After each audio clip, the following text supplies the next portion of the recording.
오늘 제가 일부러 세 번역으로 좀 아예 준비를 해왔어요. 제 설교 원고에. 그러니까 여러분들 한번 눈으로는 개역개정 보시고 세 번역으로 한번 좀 들어보시면서 비교해 보시면 좋겠습니다. 그러므로 내 아들이여 그리스도 예수 안에 있는 은혜로 굳세어지십시오. 그대가 많은 증인을 통하여 나에게서 들은 것을 믿음직한 사람들에게 전수하십시오. 그리하면 그들이 다른 사람들을 또한 가르칠 수 있을 것입니다. 그대는 그리스도 예수의 훌륭한 군사답게 고난을 함께 달게 받으십시오. 누구든지 군에 복무를 하는 사람은 자기를 군사로 모집한 상관을 기쁘게 해 주어야 합니다. 그러므로 그는 살림살이에 얽매여서는 안 됩니다. 운동 경기를 하는 사람은 규칙대로 하지 않으면 월계관을 얻을 수 없습니다. 수고하는 농부가 소출을 먼저 받는 것이 마땅합니다. 내가 하는 말을 생각하여 보십시오. 주님께서는 모든 것을 깨닫는 능력을 그대에게 주실 것입니다. 내가 전하는 복음대로 다윗의 자손으로 나시고 죽은 사람 가운데서 살아나신 예수 그리스도를 기억하십시오. 나는 이 복음 때문에 고난을 당하며 죄수처럼 매여 있으나 하나님의 말씀은 매여 있지 않습니다. 그러므로 나는 하나님께서 택하여 주신 사람들을 위해서 모든 것을 참고 있습니다. 이것은 그들도 또한 그리스도 예수 안에 있는 구원을 영원한 영광과 함께 얻게 하려는 것입니다. 이 말씀은 믿을만 합니다. 우리가 주님과 함께 죽었으면 우리도 또한 그분과 함께 살 것이요. 우리가 참고 견디면 우리도 또한 그분과 함께 다스릴 것이요. 우리가 그분을 부인하면 그분도 또한 우리를 부인하실 것입니다. 우리는 신실하지 못하더라도 그분은 언제나 신실하십니다. 그분은 자기를 부인하실 수 없으시기 때문입니다. 아멘. 우리가 예수님의 제자로 산다고 이야기를 많이 합니다. 내 마음 한편에 부담감이 몰려올 때가 있습니다. 여러분들 제자로 산다는 것 어떤 이미지가 제일 먼저 떠오르세요? 겉보기에는 괜히 고난도 많을 것 같고 훈련도 많아 보입니다. 그러니까 제자의 삶은 고난의 삶이다. 이제 이런 어떤 등식이 우리 안에 자연스럽게 형성되어 있습니다. 그래서 제가 우리 집사님들께 여쭤봅니다. 집사님, 제자의 삶으로 조금 더 헌신하지 않으시겠어요? 라고 제가 이야기하면 목사님, 저는 거기까지는 안 됩니다. 왜 그러냐면 그 영광보다 무엇을 제일 먼저 생각하시냐면 고난이에요. 목사님, 또 그러면 새벽기도 나와야 되죠. 이제 자꾸 이런 것만 생각을 하시는 거예요. 그러니까 제자의 삶은 고난의 삶이다. 이런 등식이 있으니 정말 영광스러운 거잖아요. 근데 거기를 못 가는 거예요. 여러분들 지금 사도 바울이요. 누구에게? 자기 사랑하는 제자에게 뭐래? 디모데에게 얘기합니다. 제자의 삶을 초대하는 거예요. 근데 우리는 왜 이렇게 힘들까? 왜 나한테만 훈련이 이렇게 있나? 왜 나는 언제까지 이렇게 삶이 어려워야 되는가라는 생각을 할 수도 있어요. 그런데 오늘 사도 바울은 마지막 감옥에 있어서 그의 아들, 영적인 아들 디모데에게 오늘 새벽을 깨우는 우리에게 모든 것을 이겨낼 수 있는 분명한 비밀을 선포합니다. 그것은 우리의 의지와 노력이 아니라 바로 그리스도 예수 안에 있는 은혜라는 관점에서 오늘 이야기하려고 그래요. 그래서 오늘 말씀을 통해 어떻게 그 은혜 아래서 우리가 강해질 수 있는지. 그러니까 예수 믿고 난 다음에 평생의 몇 년 동안의 삶의 패턴이 항상 이런 거이었던 분이 계세요? 힘들다, 어렵다, 두렵다. 한숨만 나오는 거죠. 여러분들 근데 크리스찬이 그렇게 살면 안 되잖아요. 제자는 그렇지가 않잖아요.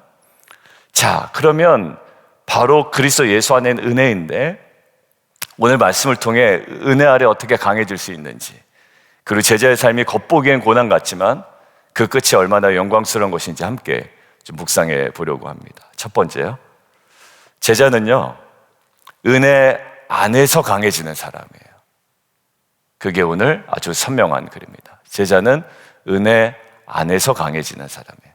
오늘 1절 보세요. 그러므로 내 아들아, 그러므로 너는 그리스도 예수 안에 있는 은혜 가운데서 뭐예요? 강하고. 그런데 바울의 첫 번째 권면은요, 강해져라가 아니에요. 이를 악물고 버텨라도 아닙니다. 그래서 저한테 하소연을 하세요. 목사님, 언제까지 이렇게 내가 버텨야 되냐고 라는 거예요. 근데 사도 바울을 통해서 하나님께서 우리에게 얘기하십니다. 은혜 가운데서 강하라 라고 이야기합니다. 가만히 보면 그 집사님의 삶은요, 자기 힘으로 자꾸 버티려고 했던 거예요. 근데 그걸 못 나요. 근데 힘과 의지가 아니라 뭐예요? 은혜가 우리의 힘의 근원이 된다라는 거예요. 성경에 나오는 엘리야 보십시오. 갈멜산에서 850명 바알과 아세라 선지자들을 무찌르죠.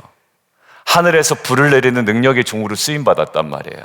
그러나 승리 직후에 어떤 일을 경험하게 됩니까? 이세벨 왕비의 한마디, 협박 한마디에 그는 광야로 도망칩니다. 그리고 로뎀 나무의 아래에 쓰러져 있습니다. 하나님 이제 족합니다. 제 생명을 거두어 가십시오 라고 이야기하거든요.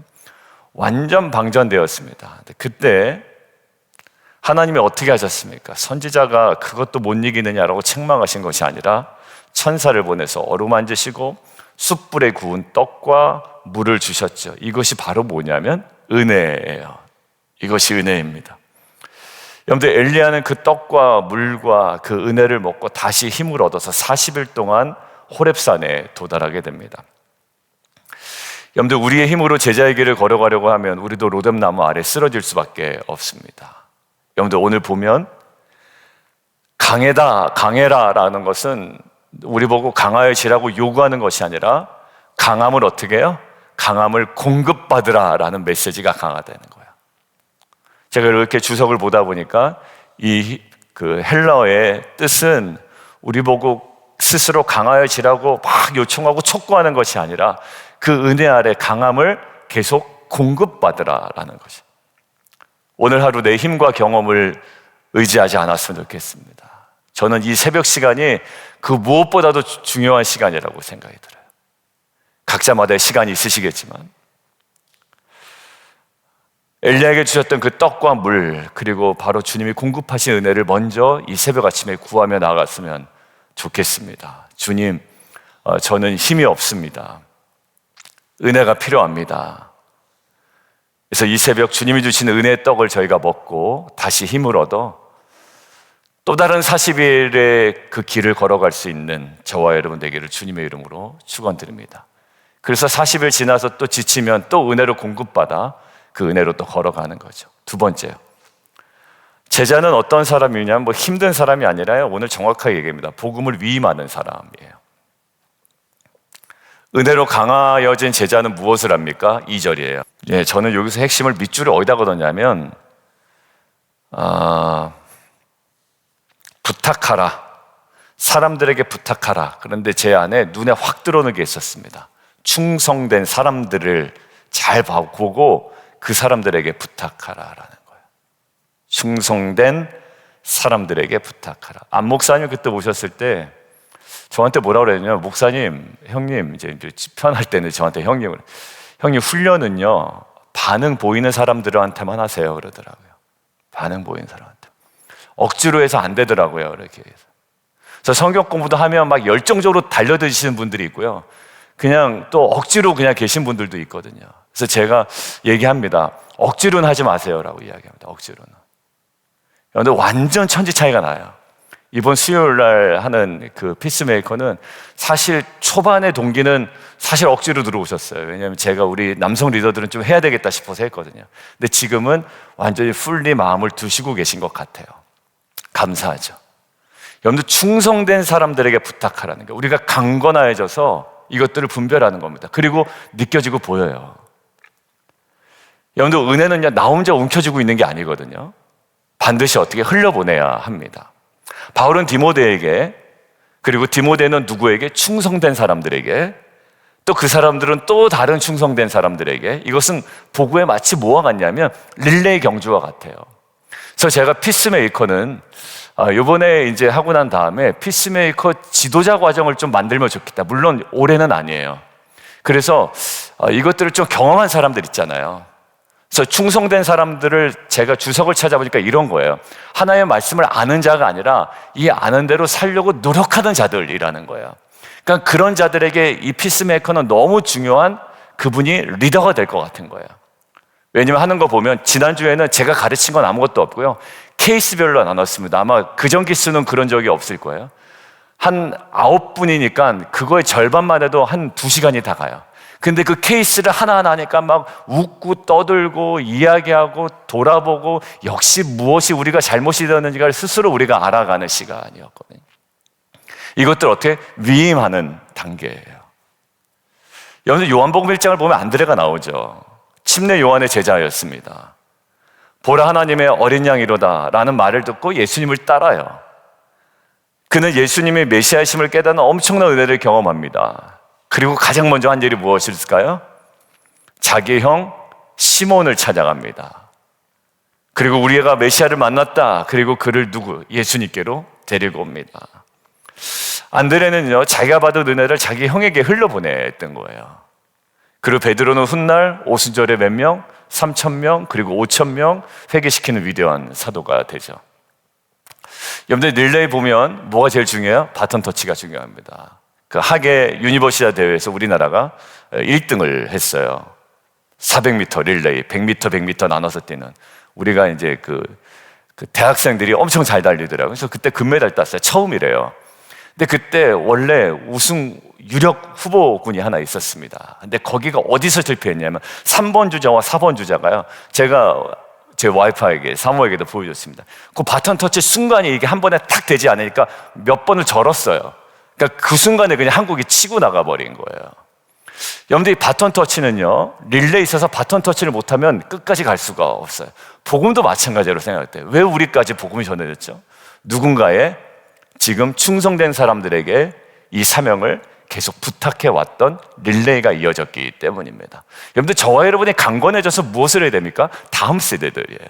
여러분들, 조금 있으면 큽니다. 우리 태주도요, 조금 있으면 이제 대학생 되고 커진단 말이에요. 거기서 계속 어떻게 그 복음의 릴레이가 이루어져야 돼요. 예전에, 지금도 그 생각 갖고 있는지 모르지만 태주가 예전에 저한테 얘기하더라고요. 목사님, 저는 나중에 피러 또 존 뭐 이런 사람들처럼 교회를 섬기고 싶다라는 거예요. 그러니까 그게 좋아 보였나 봐요. 여러분들, 이게 계속 이어지는 거예요. 여러분들, 지금 우리는 누구에게 바톤을 던지고 있습니까? 누구에게 지금 넘겨주고 있어요? 저는 제일 가까운 가족이라고 생각해요. 자녀라고 생각해요. 여러분, 무엇보다도 자녀를 위해서 기도하는 건 이기적인 기도가 아니에요. 그것도 자녀의 신앙을 위해서 기도하는 거예요. 여러분들, 이것은 절대 이기적인 기도가 될 수 없어요. 자녀의 신앙을 위해서 기도하고요, 여기서 새벽에 나와 기도하고, 또 무시로 기도하고, 주야로 기도하고, 금식하며 기도하고, 그들과 대화를 나누고 벽을 허물고 계속 다가가는 거는요, 부모니까 당연히 해야 되는 거예요. 그건 당연히. 왜? 충성된 사람들에게 부탁할 정도인데 자녀에게는 우리가 두말하면 잔소리지 않겠습니까? 여러분들, 이 생명의 복음을 신실하게 전해서 복음의 릴레이를 힘차게 이어가는 저 여러분 되기를 주님의 이름으로 축원합니다. 세 번째요, 제자는요, 이거는 아마 듣기 싫으실 거예요. 수고를 감당하는 사람이에요. 제자는. 국가대표는 뭘까요? 어려운 훈련을 감당하는 사람이, 그건 당연해요. 당연해요. 국가대표는 누구보다도 어려운 훈련을 감당하는 것이고, 그 어려운 훈련을 오히려 자랑스러워합니다. 나는 오늘 야간 훈련까지 했어. 집에서 빈둥빈둥 노는 자기 친구 운동선수에게는 너무나도 그것이 부럽게 보일 거예요. 자, 제자는요, 수고를 감당하는 사람이에요. 자, 이 길이 꽃길만은 아니라고 얘기합니다. 3절이에요. 너는 그리스도의 좋은 병사로 나와 함께 고난을 받아라. 그리고 세 가지 직업을 비유로 들죠. 바로 군사, 운동선수, 뭐예요? 농부예요. 군사, 운동선수, 농부. 자, 이 사람들의 특징이 있어요. 공통점이. 뭐냐면 수고와 훈련을 감수하는 사람들입니다. 여러분들, 어떻게 훈련을 감수하죠? 자기 생활에 얽매이지 않음으로 병사는 상관을 기쁘게 해요. 그 수고를 감당해요. 그리고 운동선수는요, 자기 마음대로 운동하지 않아요. 규칙을 지키는 수고를 감당해요. 원칙을 지켜요. 신앙의 원리를 지키고 신앙의 원칙을 지켜요. 세 번째, 농부는요, 힘들죠. 그러나 나중에 곡식을 받을 것을 기대하며 수고를 감당한다는 것. 세 직업의 캐릭터의 특징이 있어요. 수고예요. 특별히 5절 보십시오. 경계하는 자가 법대로 경계하지 아니하면 승리자의 관을 얻지 못할 것이다. 42.195 달려야 돼요. 우리가 마라톤 선수로 예를 든다면 중간에 힘들다고 지름길로 가잖아요. 그리고 나는 이 코스가 마음에 안 들다라고 자기가 자기 코스를 만들어 가잖아요. 아무리 빨리 달려도 그냥 X예요. 여러분들, 정해진 규칙대로 정해진 그 길을 가야 돼요. 우리 영상 보셨잖아요. 갑자기 마지막 주로에서 다른 데로 들어가는 바람에 1등을 다른 사람에게 넘겨주지 않았습니까? 신앙생활 마찬가지예요. 여러분들, 여로보암의 죄의 특징은요, 자기 마음대로예요. 마지막 결정적은 이해 계획하고 스스로 이르기를, 마지막 결론은 자기 마음대로, 지 마음대로거든요. 여러분들, 신앙생활도 마찬가지입니다. 내 방식대로, 내가 편한 대로 세상의 지름길로 가는 것이 아니라는 거예요. 저는 이런 분들 제일 무서워요. 제가 신앙생활 해보니까 이런 것 같아요라고 자기만의 기준을 딱 세워놓고 그거 이외에는 움직이지 않는 거예요. 여러분들, 신앙은요, 어떤 게 제일 좋으냐면 날마다 내 기준이 말씀으로 움직이는 게 가장 좋은 거거든요. 근데 진짜 무시무시한 종족이 하나 있는데, 신앙생활 오래 했어요. 또 가뜩이나 아버지는 목사님이에요, 장로님이에요. 그래서 우리 애들 볼 때 제가 정말 조심시켜요. 왜냐면 그게 아무것도 아닌데 이게 어느덧 자기의 그게 막 뭐가 돼가버려가지고 이렇게 되면 큰일 나잖아요. 아버지 목사님, 아버지 장로님, 우리는 뭐 몇 대째 막 이러면서요, 자기 기준이 있어요. 아무도 못 건드리는 거예요. 심지어 하나님의 말씀이 들어가지도 않아요, 그 심령에. 여러분들, 뭐냐 하면 내 방식대로 내가 경험한 대로가 아니라 하나님 말씀대로 내 삶의 기준은 계속 바뀌며, 그리고 그 말씀대로 따라가는 그 걸음이 가장 제자의 모습의 삶인 줄 믿습니다. 여러분들, 그때 우리가 수고와 인내를 감당하게 되는 거예요. 왜냐하면 우리는 자기를 보호하려는 능력이 있기 때문에 대단한 능력이에요. 그래서 교리도 살짝살짝 바꿔서 자기를 보호하게끔 만들어버려요. 얘기했잖아요. 하나님 어디나 계시다. 이건 정말 중요한 교리인데요, 어떻게 대입을 시킨다고요? 하나님 어디나 계시니까 교회 나올 필요 없다, 새벽에 나올 필요 없다, 그런 어떤 얘기를 해요. 그거 아니에요. 자기 방식대로가 아니고 우리의 대장 되신 예수님을 기쁘게 하는 거예요. 여러분들, 그냥 내가 편한 게 아니에요. 내 생각엔 이게 맞는 것 같으니까 나에게 요구하지 말라가 아니라, 우리 하나님께서 원하시는 방식과 주님을 기뻐하시는 것, 주의 영광이 무엇인지를 날마다 끊임없이 생각하여 그 수고와 인내를 아끼지 않는 저와 여러분이 되기를 주님의 이름으로 축원합니다. 네 번째요, 제자는요, 주님과 연합하여 영광에 이르는 사람입니다. 그렇다면 우리가 이 모든 수고, 고난을 어떻게 끝까지 감당할 수 있을까라는 거예요. 그 동력의 핵심을 8절이 이야기합니다. 8절이에요. 어제 본문과 너무 똑같아서 제가 좀 감사했습니다. 예, 거기 핵심, 왜 제가 깜짝 놀랐냐면 기억하라입니다. 기억하라. 십자가에 죽으시고 부활하셨습니다. 이게 복음이에요. 우리가 왜 군사로 살아가고 운동선수로 살아가고 농부로 살아가야 됩니까? 바로 이 부활의 주님과 연합했기 때문입니다. 좋은 나무에 쓸모없는 가지를 접붙이는 것 한번 생각해 보세요. 좋은 나무가 있는데, 과실나무가 있는데 쓸모없는 것을 접붙여요.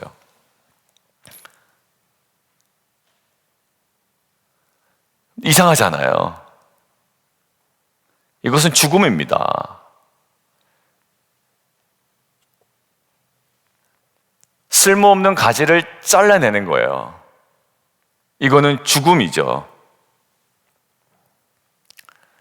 근데 그 잘린 가지를 가장 좋은 원줄기 예수님께 연결시키는 거예요. 이거를 뭐라고 그러냐면 이제 연합이라고 얘기합니다. 그러면 그 가지는 어떻게 돼요? 이제 그 참감람나무 원줄기의 진액을 받아 먹어요. 여러분들, 포도나무와 가지의 비유는요, 그 진액이 막 스물스물 들어온다라는 거예요. 이전과는 비교할 수 없는 좋은 열매를 맞는 새 생명을 갖게 됩니다. 여러분들 11절과 12절에 바로 그 약속이에요. 미쁘다 이 말이요, 우리가 뭐예요? 주와 동그라미요. 어떤 단어일까요? 제가 방금 이야기했던 연합과 상관 있는 단어, 그렇죠, 함께입니다. 주와 함께 죽었으면 또한 뭐예요? 함께 살 것이요. 12절 참으면 또한 함께 왕노릇할 것이요. 뒤는 점점점입니다. 이 연합이요, 함께 죽었으면 함께 살 것이요, 함께 왕노릇할 것이요.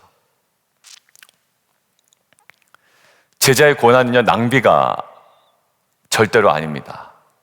헛된 고생도 아니고요, 나의 옛사람 쓸모없던 가지를 잘라내는 함께 죽는 과정입니다. 부활의 생명에 접붙여지는 과정인 것 같아요. 그러니까 예전에 독성과 아집과 고집과 정말 누구도 움직일 수 없었던 그 사람이 예수와 연합하여 이제 변화되는 거예요. 그 생명의 열매가 나타나는 거죠. 어디에? 그 가지에.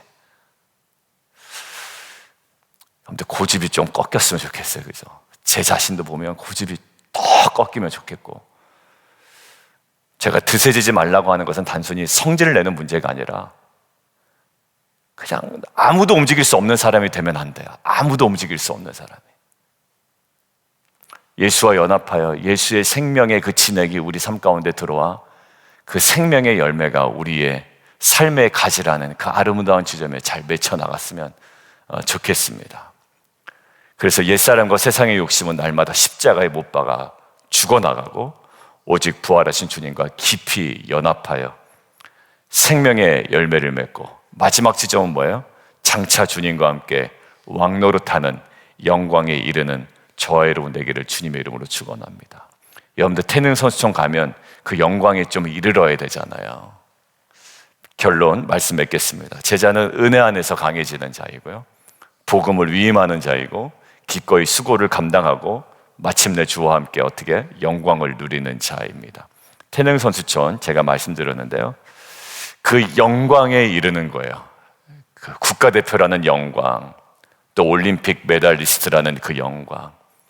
근데 그들은 수고와 헌신으로 아끼지 않아야 그 메달을 따지만 우리에게는 예수의 십자가로 인한 그 보장된 영광이 있다고요. 그래서 하나님은 그 영광을 위하여 어떻게 해요? 함께 죽었으면 함께 살 것이요, 함께 왕노릇하리라는 우리에게 개런티된 보장된 그 길을 초대하시는 거잖아요. 여러분들 써먹고 그냥 버리려고 하십니까? 하나님이 그렇지 않아요. 저는 태능 선수촌에 들어오셨으면 좋겠어요. 그 영광을 알아서. 그래서 제가 교회에 좀 기둥으로 세워줘야 되지 않겠습니까? 리더로 세워줘야 되지 않겠습니까? 새벽에 좀 깨워야 되지 않겠습니까? 제가 말씀드려요. 여러분들 거기 기꺼이 반응하며 나아가는 저 여러분 되기를 주님의 이름으로 축원합니다. 여러분들 제자는 뭐예요? 영광스러운 거예요. 영광스러운 거예요. 하영조 목사님 항상 얘기하셨어요. 그 영광스러운 지점에 우리가 나아간다. 그리고 예수의 생명이 우리 안에 있다. 그 부활의 능력이 우리 안에 있다. 꼭 여러분들 가십시오. 맨날 가래요. 저희 보고 맨날 그 문화를 넘어 계속 가라시는 거예요. 왜요? 그 영광스러운 제자의 삶이 있기 때문에 그렇습니다. 복음의 마지막 위로 13절만 읽고 마치겠습니다. 우리는 미쁨이 없을지라도 주는 항상 미쁘시니 자기를 부인하실 수 없느니라. 우리 넘어지죠. 약속 어기죠. 신실하지 못할 때가 있죠. 목사님 제가 한번 해보겠습니다. 그랬다가 하루하고 그냥 끝나버리는 경우도 많습니다. 하지만 하나님은 항상 언제나 신실하십니다. 여러분들 그 은혜 아래 승리하며 살아나는 복된 하루가 되기를 주님의 이름으로 축원합니다. 함께 기도하겠습니다. 이 시간 말씀을 기억하며 다 함께 기도하겠습니다. 여러분들 제가 지난주 목요일인가 금요일에 여러분들에게 죄책감 드는 말로 끌어당기지 않겠다라고 했는데, 혹시 설교에 그런 부분이 있으면 용서하시고, 여러분들 그렇지 않은 본심이었음을 좀 이해하시고 오늘 좀 기도하시면 좋겠습니다. 오늘 말씀을 기억하며 함께 기도하겠습니다. 하나님, 내 힘과 의지와 경험으로 살려했던 교만을 용서하시고 날마다 그리스도 예수 안에 있는 은혜를 구하게 하시고 주님이 주시는 힘으로만 오늘 하루를 살아가게 하여 주옵소서.